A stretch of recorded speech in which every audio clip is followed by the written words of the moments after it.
Voici un tourillon. Avec ceci, vous pouvez faire des assemblages. Donc par exemple, vous pouvez assembler des panneaux, vous pouvez assembler des caisses, des cadres, vous pouvez assembler pas mal de choses. Et pour assembler, vous avez besoin de cette machine, la tourillonneuse. Donc, je vais vous expliquer le fonctionnement de la tourillonneuse. Ici, vous avez l'interrupteur pour allumer et éteindre la machine.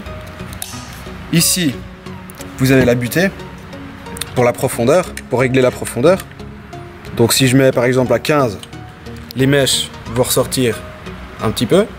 Et si je mets à 40, qui est le maximum, les mèches ressortiront plus. Ici, vous avez le guide. Donc, on peut changer de 0 à 90 degrés. Pour, par exemple, si vous mettez à 90 degrés, c'est pour machiner sur le champ d'un panneau. Et si vous mettez à 0, c'est pour, par exemple, machiner au milieu d'un panneau ou où vous voulez. Ici, vous avez la butée revolver pour la hauteur. Donc, par exemple, si vous avez un panneau de 19, vous mettrez à 8, par exemple. Et si vous avez un panneau de 40, vous mettrez un peu plus haut. Ce qui ferait que vous pouvez changer la hauteur pour centrer votre rayon par rapport à votre champ. Et ici, vous avez l'aspiration, donc pour si jamais vous faites trop de... Enfin, si vous avez beaucoup de panneaux à tourillonner, vous pouvez brancher un aspirateur, comme ça, ça vous évitera de faire du chenille partout. Alors, ici, vous avez les petites butées, donc à quoi ça sert? Quand vous machinez sur votre panneau, vous avez la petite butée qui peut se rétracter, donc l'autre ne vous dérangera pas. Et ici, vous vous appuyez, comme ceci, et comme ça, quand vous machinerez sur ce panneau et sur l'autre, vous serez exactement à la même distance. Donc ça veut dire que quand vous assemblerez vos tourillons, vous serez en face. Vous avez plusieurs sortes de tourillons sur une tourillonneuse. Donc vous avez des 12 mm de diamètre à 6 mm de diamètre. Vous avez aussi les standards, donc 8 mm, ceux qu'on utilise la plupart du temps, et ceux de 10 mm. Donc pour machiner cela, vous avez besoin de votre mèche, qui sont ici. Donc la mèche de 12 mm, la mèche de 10 mm, la mèche de 6 mm et la mèche de 8 mm qui est sur la tourillonneuse. Pour changer les mèches, premier truc à faire, toujours faire attention, débrancher la prise pour ne pas allumer la machine quand vous êtes en train de changer les mèches. Alors, pour changer les mèches, justement, ici, vous avez des petites vis à dévisser avec la clé qui est toujours fournie dans la caisse. Donc normalement, il n'y aura pas de souci pour ça. Pas besoin de chercher une clé ou autre chose. Alors, quand vous avez dévissé, il y a juste à retirer les mèches et à les changer par d'autres. Donc là, moi je vais prendre celle de 12. Et si vous regardez bien, vous avez un petit plat là sur la fixation. C'est pour, normalement, vous devez le mettre en face des vis pour avoir une bonne fixation en fait, pour pas que votre mèche glisse ou bien patine. Ensuite, vous avez juste à revisser.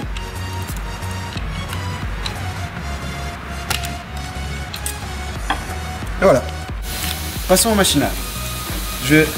Pour le machinage, je vais assembler mes pièces de cette façon.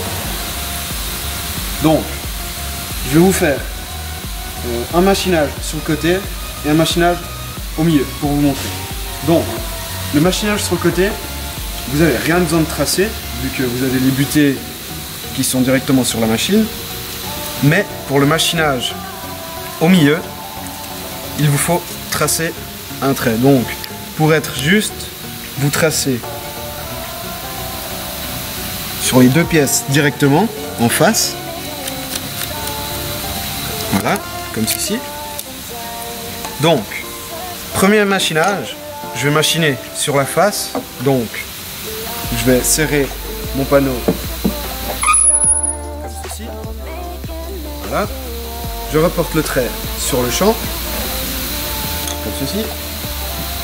Et là, vous placez votre machine comme ceci et vous vous placez par rapport au trait qui est ici.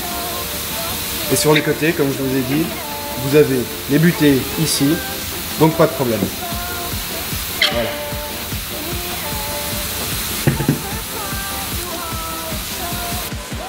Maintenant, passons au machinage.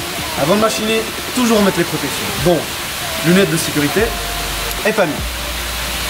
Ensuite, branchez votre machine. Bon, ceci. Et là, on peut passer au machinage. Donc, pour le machinage sur le côté, rien de plus simple. Appuyez-vous sur la butée et machinez. Attention à ne pas mettre les doigts ici pour ne pas vous faire machiner les doigts.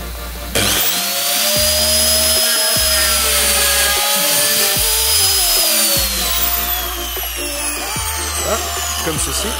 Et pour le machinage au milieu, là, vous avez un trait. Donc, vous vous alignez avec votre machine sur le trait qui est ici. Vous vous alignez, toujours faire attention aux doigts, et vous machinez.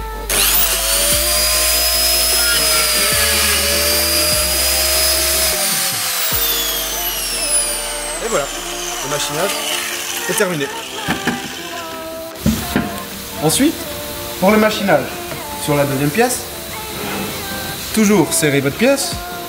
Donc, moi, je vais les serrer avec les grèbes, mettre des cales pour pas abîmer votre panneau, comme ceci. Ensuite, vous pouvez serrer. Donc,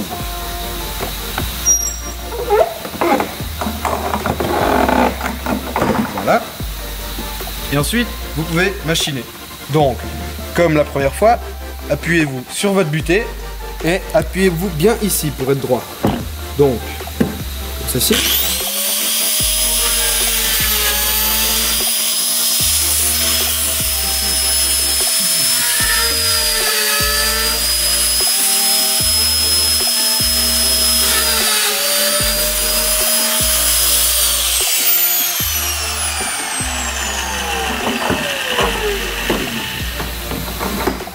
Et voilà, et là, vos machinages sont faits. Pour le deuxième machinage, on va devoir changer notre butée en profondeur. Vu que j'utilise des tourillons de 35 mm de profondeur, et qu'ici, j'ai fait un trou de 14 mm de profondeur, ici, je vais devoir changer. Donc, je vais changer, moi, je vais mettre à 22 de profondeur. Toujours laisser 1 mm de jeu, à peu près, pour la colle. Donc, mes tourillons, enfin, ma profondeur est réglée à 22, je peux machiner. Toujours serrer la pièce, avec des cales de préférence pour protéger le panneau.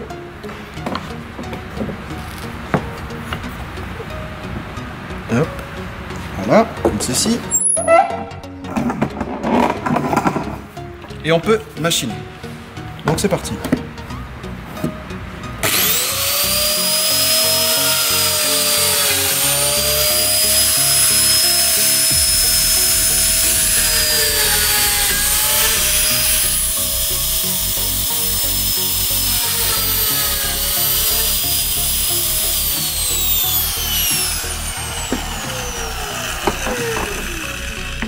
Et voilà, mes tourillons sont machinés. Maintenant que le machinage est terminé, on peut commencer, enfin on peut assembler. Donc, vous avez vos tourillons, vous pouvez enfoncer. Si jamais vous n'arrivez pas à les enfoncer jusqu'au bout, vous pouvez vous aider d'un maillet ou d'un marteau. Comme ceci. Voilà. Donc, voilà. Et une fois que vos tourillons sont enfoncés, vous pouvez mettre votre pièce. Et normalement, si vous êtes juste, vos traits sont alignés et vous êtes à fleur. Et voilà, assemblage terminé.